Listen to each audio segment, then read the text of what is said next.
and a mentor by passion. I'm an alumni of the University of Ghana Business School. I completed a few years back, and talking about what Ida was sharing about having heard stories about national service, and some are good, some are bad. Well, as I said, mine was a mixture of the two. It didn't start well because I didn't get certain things right. And so that is part of the reasons why I see the need to have this, because you can get out of school with all the good grades and even some professional certifications and all that. But then school doesn't prepare us for the job world. And so you learn some things the hard way. But if you kind of skip certain mistakes, I think it's fine. Knowing that somebody has gone through what you have been through, and so the person definitely has something that a person has learned to share with you to shorten your journey. So that is one of my objectives for this meeting. That is one of my expectations, that at the end of it, you would have learned, at the end of it, you would have come to appreciate that your career is about the choices that you make, and that you can't delegate your career growth to anyone else. Okay, so quickly we will get started. Um, I've already done introduction of myself, so I would move on from that. So I would just like to emphasize that, as I said, your own professional development is yours. You own it. It's not your company. It's not your manager. So I would begin by sharing my national service story. So I didn't want to leave my national service to chance. I don't like to leave my life to chance. I like to be deliberate and intentional about the things I do. So before I came out of school, I didn't want like the government to just post me somewhere and then I'll just go and do whatever it is I've been told to do, regardless of the industry, the company, whatever. I didn't want any of that at all. And so I applied for roles. If you read my article, if you follow me on LinkedIn, yeah, you should have seen my article on selecting a place for your national service. If you've done that, then that's great. But if you couldn't do that and you're here, well, we will try to remedy the situation, since I'm sure by now you've been although your postings are not out, like the government is figuring out the next step for you. Okay, so as I said, I didn't want to go that path. So I applied for jobs. I think I interviewed for 3 jobs for my national service, and then I got 2 out of them, and then I made a pick of where I wanted to go to. Now I had joined this company. It was exciting. The interview process and everything was smooth. Yeah. So I joined, and the first 2 weeks, I had never seen my boss. I had just heard of his name, but I had never met the man. And so I used to just go and sit there, and I was very frustrated. If you're a smart person, which I'm sure most of you are, because for even deciding to learn about national service before you actually start is a smart move. And so if you're a smart person, you know that idleness is frustrating. And so being there every day and I had absolutely nothing to do, it was very frustrating. I used to complain like a lot. And I think in the 3rd week, he showed up for a day and he just gave me.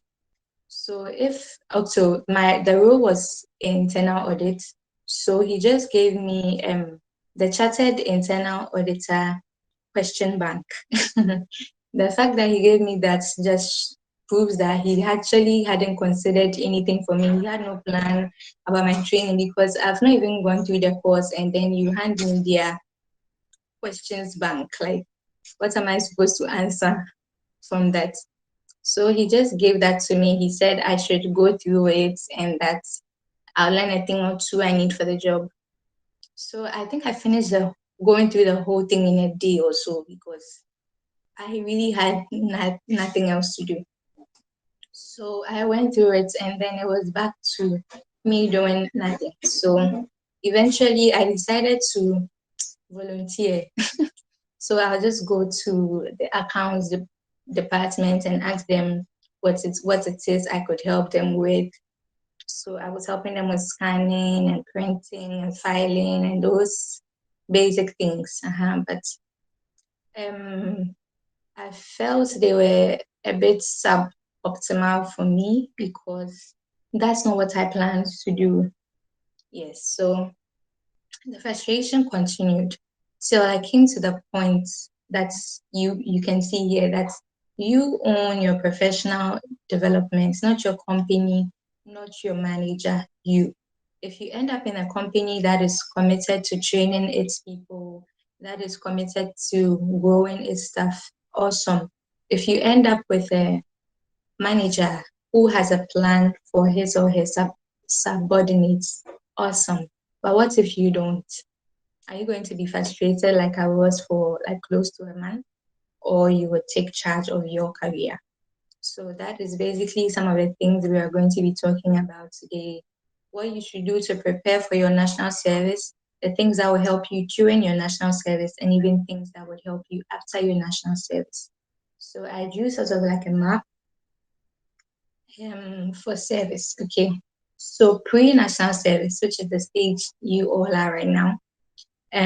So from that stage, you go to the settling stage, and then you move on to the picking up stage where you begin to pick up on a few things your role entails, and then your final days in post-national service. Okay, so we'll begin with the pre-national service stage. Again, if you read my article on LinkedIn, it covers most of these, but then I'll just throw more light on them as well. Okay, so the first thing about the pre-national service stage is studying about the company.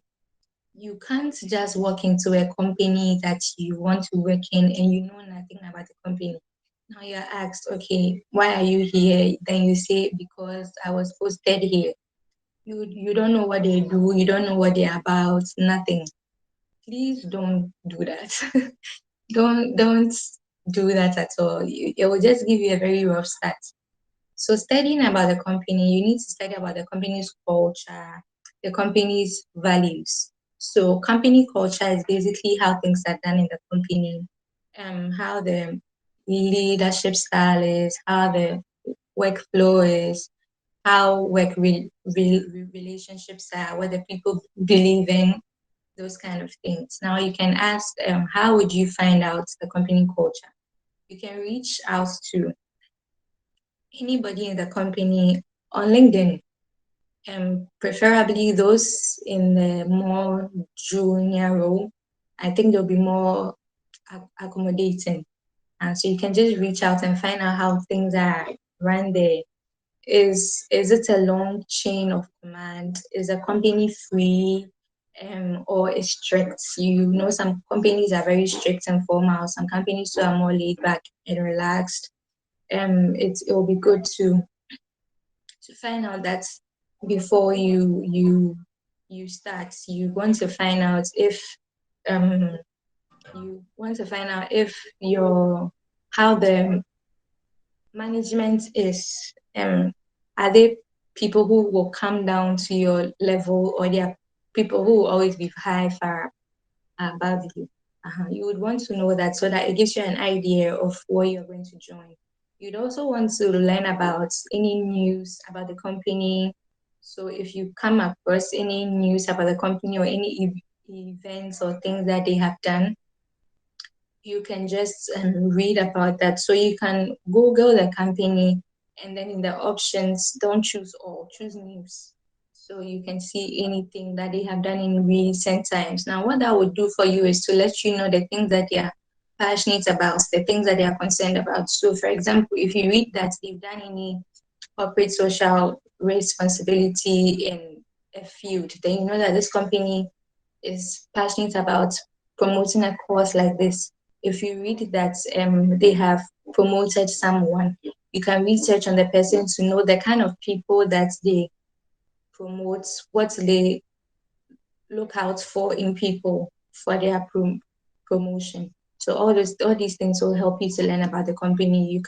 You should learn about their clients, their products, and their services to let you know the kind of people you'll be interacting with. If you find yourself in a department where you would have to interact with people, the clients of the company, it would help to know about them, even if you wouldn't have to interact with them.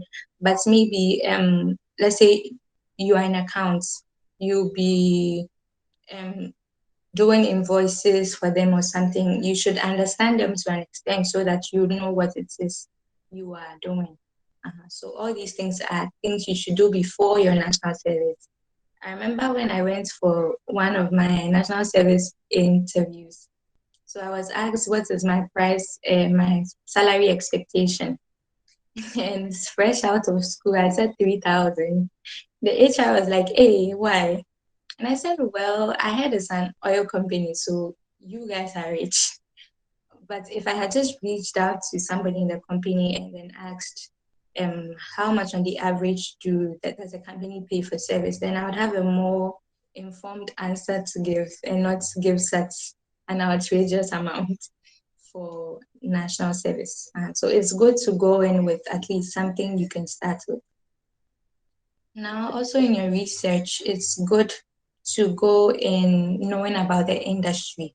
So if it's oil and gas industry, how is the oil and gas industry in Ghana like? What do they do? If it's finance, which aspects of finance?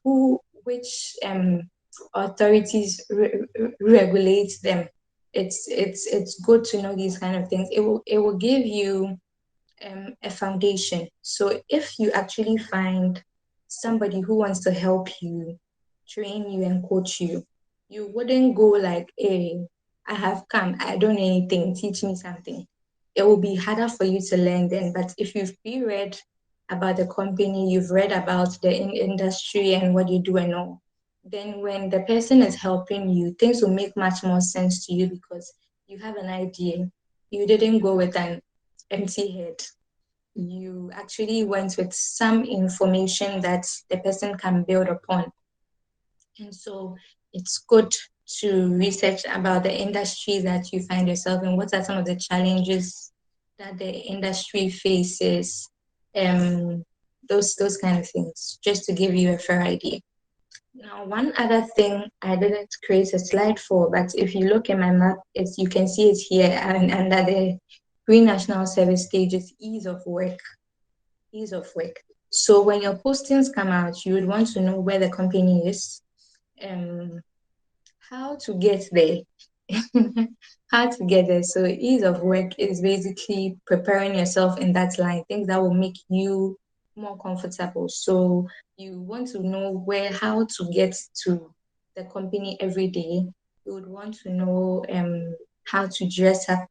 So if you find out these things ahead of time, it can inform the kind of clothes you choose to buy. And then you'd also know on the average how much you would be spending for transportation. That is if you don't drive. Even if you drive, you'd want to know how much you'll be spending on fuel in and out. So that will help you know how to budget with your 559 or whatever it is that your company would give you. So it's important that you know how to transport yourself to your company, and then you know how to prepare basically things that would make your life easier even as you join the company. So that is it for the pre-national service stage. Now we will move to the settling stage. The thing is that your first few weeks of work, you would have no idea what you are doing. Absolutely no idea. Even after you go in your career for a while and you gather some experience, when you start a new job, trust me, your first day, you have no idea what you are doing. Even if you have 20 years of experience, you have no idea because every company is different. Every company's culture is different. You realize that career is not just about hard skills, but then the environment alone and how people do things are different from one place to the other. So on your first week, trust me, even for like a month or so, you'd have no idea what you're doing. I recently started a new job, and for my first month, I was wondering what was going on because they were saying so many things, and the information was just playing in my head. But trust me, it gets better with time. But then don't beat yourself up when you don't seem to know what is going on at the start. It's very normal. But after a while, you come to realize the things that are actually not going well in the company. You realize that most companies don't really have a full picture of what they are doing. No one does. Nobody has it all planned out. Nobody has a map for everything. Even companies don't. Things happen. They learn from it and they figure out things as they go along. And so nobody has a career map or whatever it is. And so it's important that you cut yourself some slack and then you allow yourself to just go and learn. Yes. So in the settling stage, what you should be focused on is understanding the firm well. Now in the pre-national service stage, you may have read about the firm, who they are, what they do, and all that. The settling stage is when you are in the firm now, and so you have the opportunity to actually learn what actually goes on the ground. So then it's not something you are reading from the internet or something, but then the practicality of it. So your first 3 months, you should do more of listening than speaking. There's no point trying to go and show that yes, you also graduated with the first class and you got a dean's award or you got so and so and so and so. There's actually no point. What you should be doing is looking to learn. I did a video on that. You can check my LinkedIn. And then I also recently created a YouTube channel, I think 2 days ago. So I'll share that with you guys. I've uploaded the past videos I've done there. So in my series on 4 things I wish I knew before I started working, I spoke about how to strike the fair balance between being clueless and being willing to do the job. So you can check out, I think that was the third episode of the series. Yes, you can check that out. Yes, but then basically the company does not expect you to know have everything figured out. Even as a national service person, trust me, their expectations for you are very low because you're just coming out of school with just theory stuff. And so you putting pressure on yourself, thinking that they are expecting so much from you isn't true. It's not true at all. Yes, so you basically have to just be willing to learn. In the first 3 months, which is the settling stage, you should ask a lot of questions. That is the opportunity for you to ask a lot of questions. If you ask a question that even seems dumb, nobody will hold it against you because everybody knows you don't know. So any dumb question, if they are talking about, say, let's say you find yourself in a financial services company and they are talking about investment banking, and you've read about investment banking, but you don't know what actually goes on in the ground, and they are explaining something and you don't understand, just ask. You can even ask, what does investment banking entail? And they would explain to you because, as I said, nobody has any high expectations for you when you're starting. It's better to fail fast than to put up a show that, oh, you've got this all covered and all that. And then now when you are put to the task, you can't perform. You just be worrying your own self. And so it's that is the time to ask all the questions you have on your mind. If you are being taken through a process, you are being taken through a routine and you don't know what they are saying, say, please, I don't know what you are saying. And so um say I can see someone's comments. I would read on those things at the end of the meeting and then I would answer your questions. So if you have any questions, you can actually put them in the chat box and I'll read that and then attend to it. But the question section too, you can actually ask via audio, and then I would answer as well when we get to that session. Yes, so as I was saying, yeah, the settling period is a time to ask a lot of questions. In fact, all the questions you can ever have, whatever it is you are being taken through, you should feel free to voice it out if you are clueless about what is going on. It will really save you a lot. It will really save you a lot. Okay, so moving on from the settling stage is the picking up stage. Now, the picking up stage is where things start to make sense to you. So you can be doing something and you go like, so this is why they said this and that, or this is why I read that. You'll be having more at this stage because things will start making sense to you. It's likely to start after your third month where you've had a go at a few things, and so at least you know your way around a bit. So the picking up stage, and at this you have to first of all understand your role in the workplace. That is where you see how your role fits into everything in the workplace. So if you're at accounts, you would have to now see how the accounting that you are doing fits into everything. So if it's an oil and gas company, like I said, then if it's an oil and gas company, like I said, then you'd know what kind of accounting you guys do. You'd learn a lot of terms that you'd never learned in school, because accounting in oil and gas and accounting in wherever aren't the same. So you'd learn all those terms, and then you would begin to, basically you begin to have like a clearer picture of everything that is going on. So you'd see where your work actually fits in the entire process of the company, and then how that will help you.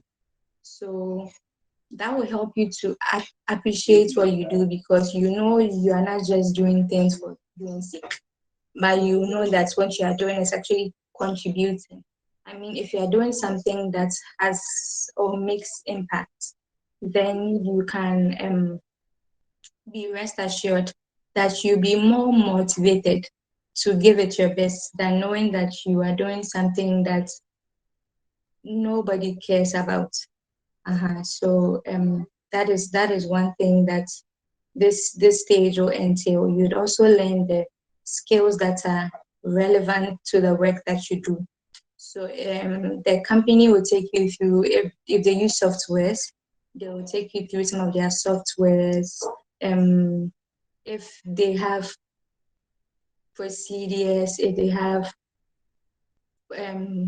process maps and all that, the company will take you through that at this stage. And so you'll be able to basically find your way around, and you wouldn't be so lost as you were in the beginning. Okay, now and after understanding your role in the workplace, one thing you should really invest in is building profitable relationships at this stage. This is the stage where you've been able to study the company for a while. You know the kind of people that are there, you know how they are. And so you choosing your company should not be much of a problem now, because you have an idea of the kind of people you are up against. You have an idea of that. Okay. So, as I was saying, after understanding your role in the workplace, what you would focus on now is building profitable relationships. Okay, so as I was saying, you've come to see the company, you've come to see the kind of people there, how they are. You go to a company, and you go to certain companies, and people are more receptive, people are less concerned about titles and ranks. But you go to other companies, and if you are a national service person, nobody would mind you. I can see someone's hand, but I would take questions after the session. Yes, thank you. So, as I was saying, yes, so you go to a place where if you are low in the ranks, nobody will mind you. But even in those places, you find like one or two people who don't really care about title but care about the work.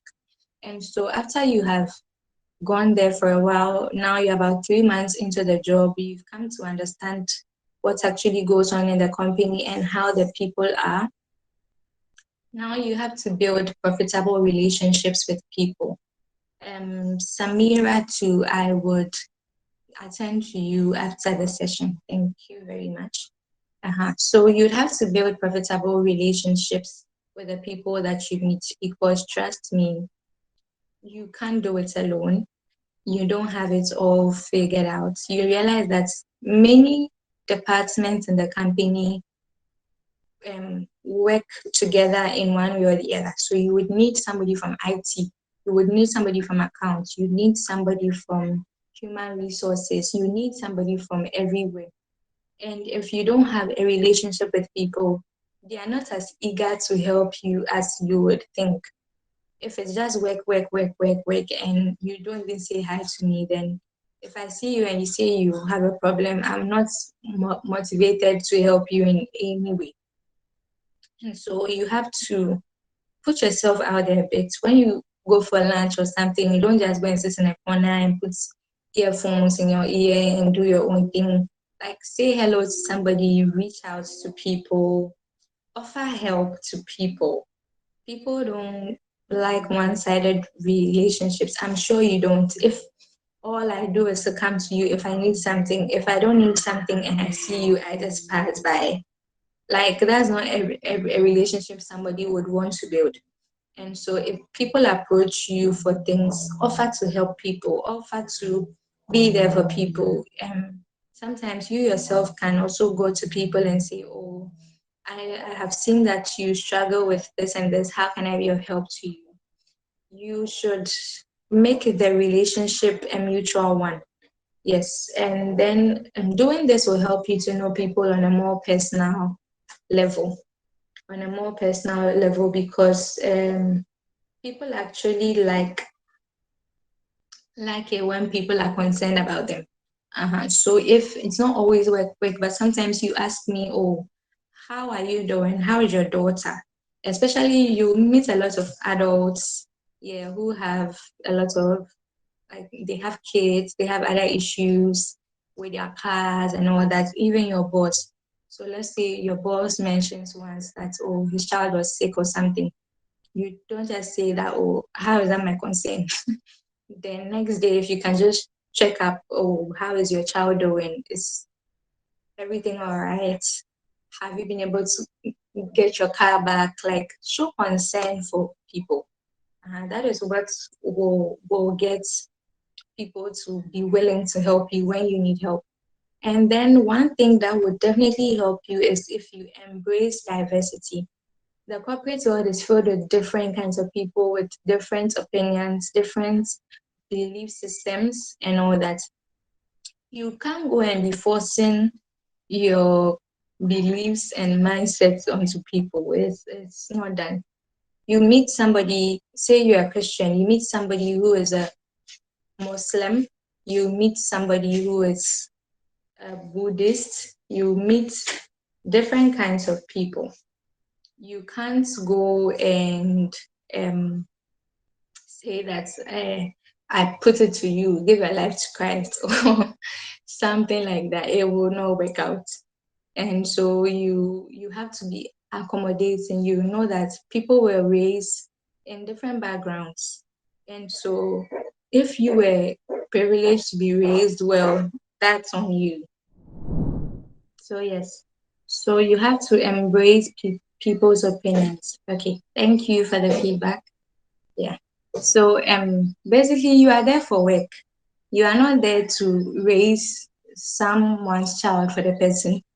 And so you have to be accommodating on people and focus on what needs to be done. You meet people with different characters and people who are annoying you and all that. People are people. You just have to learn how to work with all of them. So that is basically what the picking up stage will be about. You'd learn more about your role, you understand your role in the organization, and then that is the phase where you like to build relationships. Now, I'll just want to emphasize that you have the right to choose those you are close to, and you have the right to choose those that is strictly work. Everybody has that right. Don't let people force you into their circles that today we are going here, we are going there, we are going there. Meanwhile, you know your home and you know you can't afford to be going here and there all the time. You just have to find a way to let them know that you honestly cannot make it for what they are inviting you for. There are a number of times I've been invited to bachelorettes and things like that. If you're somebody really comfortable with, sure. But if you are just somebody we just say hello to and all, I personally don't see why I should come and spend money in organizing a bachelorette for you. So you have that choice to make in that regard. If your lifestyle doesn't align with certain people's lifestyles, don't force it. Don't force it at all. Just keep the relationship casual. You are nice. You guys work together nicely and all, but that's it. So that will really help you. And then in your final days, this is like 8 months. So you have about 4 months or 3 months to finish your national service. What you should be doing here is strengthening profitable relationships. Now you have worked here for a while, you've gotten to know people, you've built certain relationships, the ones that you find very profitable to you. Know that these people are helpful. They are people you can see in your future. They are people you know would steer you in the right direction. It's your responsibility to strengthen relationships with these people, because even if you decide to leave, these people can help you in one way or the other. The world is very small. And so don't think that once you meet somebody here, you'll never meet the person again. That's not true. I'm still in contact with certain people at my old workplace. We have very fruitful conversations. You can have business deals with some of these people. So relationships that are profitable is necessary that you strengthen them at this stage. Now, within your 8 months till the time that service is done, that is when you've actually come to understand the company. You know what they do, you know the courses they are passionate about, you know the culture, you know how work is there, you have an idea, or you know how career progression is in the company. And so you decide whether you stay or you leave based on what you have learned. Okay, so if you decide to stay, then you know that that is if the company retains, which you should have found out before you even were posted there in the first place.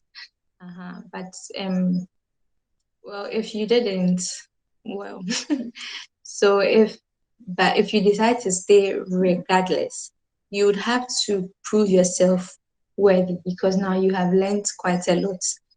So the onus lies on you to prove yourself worthy of being retained at a place. So if you can take on extra tasks, or you can be more forthcoming with ideas you have about how processes and these systems can be improved in the company. And importantly, if you can build a good relationship with HR, that is wonderful. Despite the differences people come with, HR is not a department that you want to go and pick fights with. It will do you no good to go and fight with an HR person because you disagree on whatever. It will do you no good at all. And so learn to choose your battles wisely. That is if you choose to even have fights at all during your national service. Yes, you have no business trying to disrespect HR or speak down on HR or whatever, because at this stage you are vulnerable to them. And so it's good to build good relationships with people like this. Somebody who can at least there should be somebody who can speak for you in the company. If you've spent like 8 months there and nobody can say that, oh, I know that this guy is good, I know this guy is smart, he's always excellent in his work, he's always forthcoming with ideas, then you wasted your 8 months or so there. So you should throughout your journey build relationships with people who can at least vouch for you in what you do. So if you decide to not stay, you decide to leave, hope is not a job strategy. You don't hope that when you leave, you will find a job. Hope is not a strategy for career development. If you've been in the company for 8 months and you think it's not a place you can go, it's not a place you can excel at, you should be planning your exit. You should be planning your exit. You should be applying for roles. And one thing is that don't be ashamed to admit that you are looking for a job. It won't help you. You meet people who actually can help you find a job, people who have opportunities. And because you're trying to keep an impression that everything in your life is going great, you decide to hide that fact. It won't help you. So during the last 3 to 4 months, if you decide to leave, you should be preparing your CV, because now you actually have some experience. Yes, so you should update your CV with experience and then start applying for roles that you think you can take. If you say God will provide, yes, God is a good father and all that, but you have to put in effort as well before He will bless what you do. And so you have to be smart about it. And if you have to start applying for jobs, great. If you're in a company too that you don't know if they retain or not, maybe it varies year to year.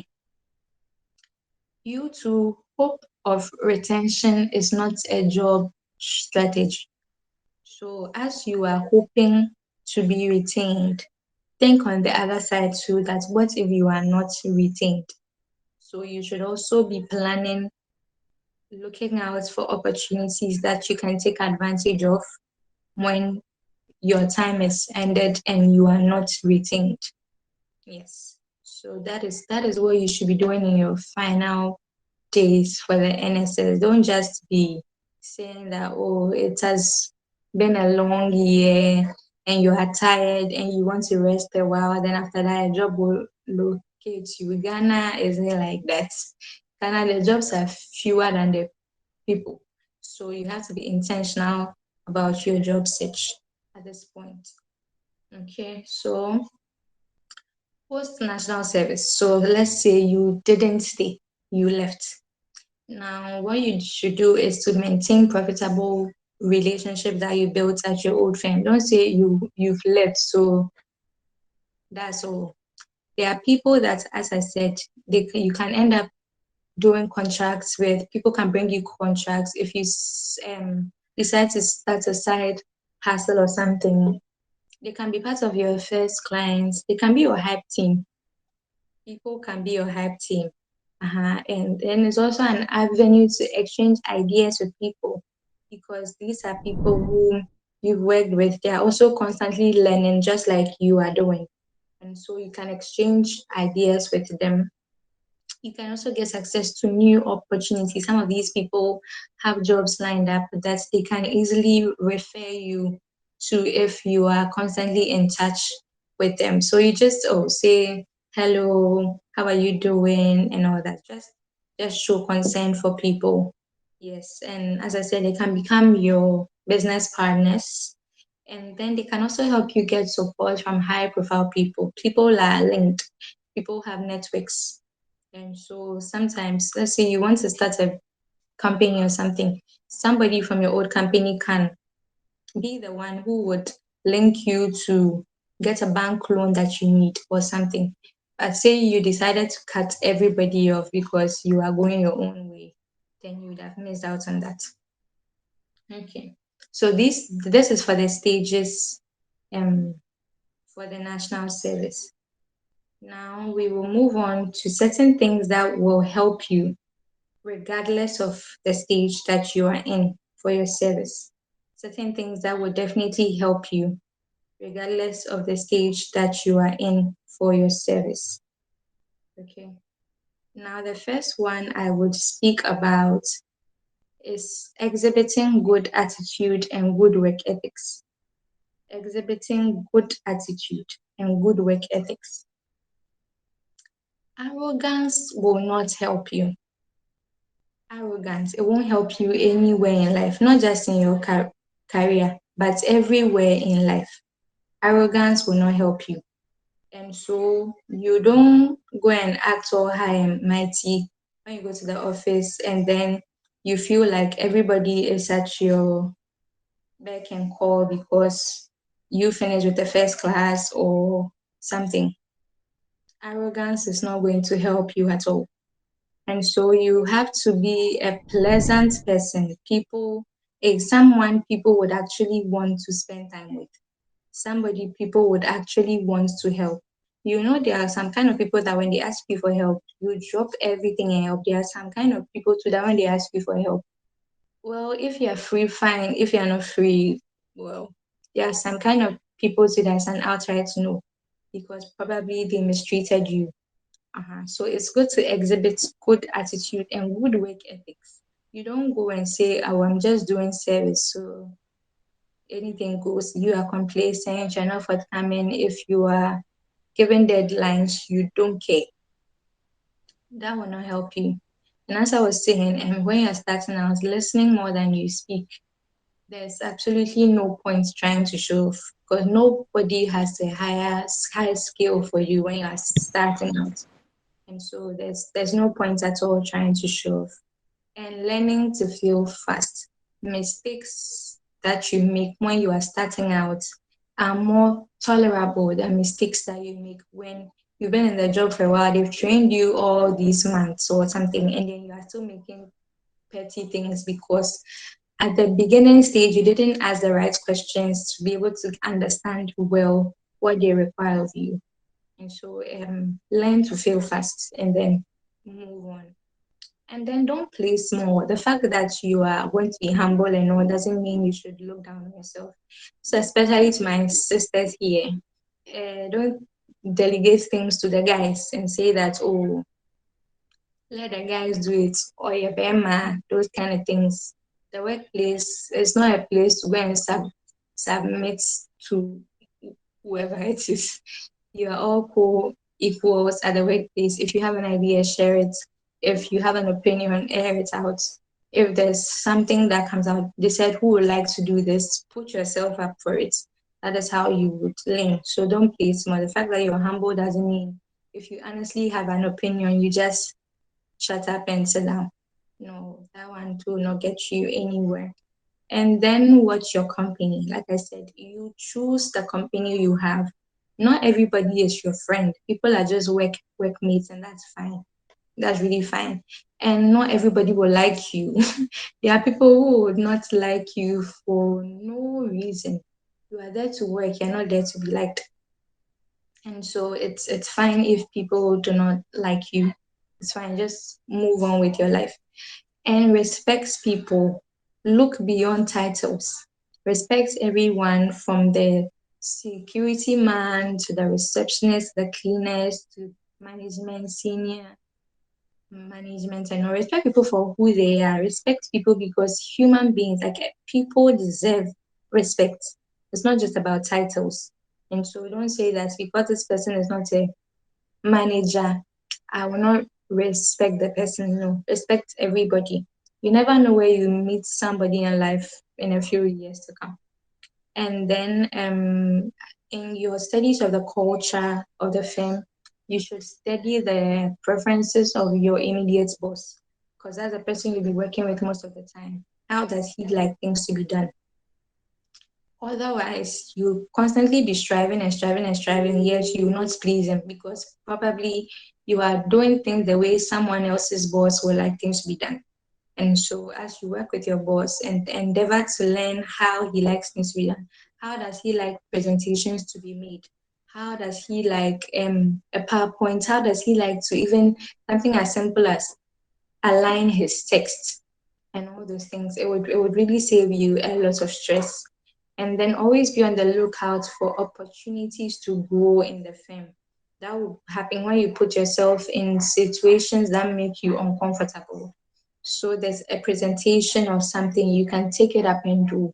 At the end, you would have learned how to speak to people. At the end, you would have learned about that topic that you were supposed to present on. Don't just shy away and sit in your corner somewhere. It will not help you. If the company is going somewhere, you think you can join the team, put yourself up for it, basically. Um, Look for opportunities that help you to grow. If the company is doing a training session or something, don't just sit back and say, oh, yeah, yeah, yeah, NSS form. So what do we care? You can ask if you can join. The worst they can say is no. That's all. And the no will not change anything about you. But if you get a yes, that would be a plus to you. So always be on the lookout for opportunities to grow yourself as well. Yes. So at the end of the 1 year, you should have grown in cross-functional skills. Now, cross-functional skills are skills that are not limited to a particular job set. So say you can use PowerPoint, you can use Excel. You've learned how to negotiate with people, you've learned how to present to people, you've learned um, public speaking. Those things, they are cross-functional skills that you need to learn, because regardless of wherever you move to in your career, whenever, those skills come in handy. And so at the end of the period, make sure that you have learned some cross-functional skills. Also make sure that you have built a network of people that you can call on for anything.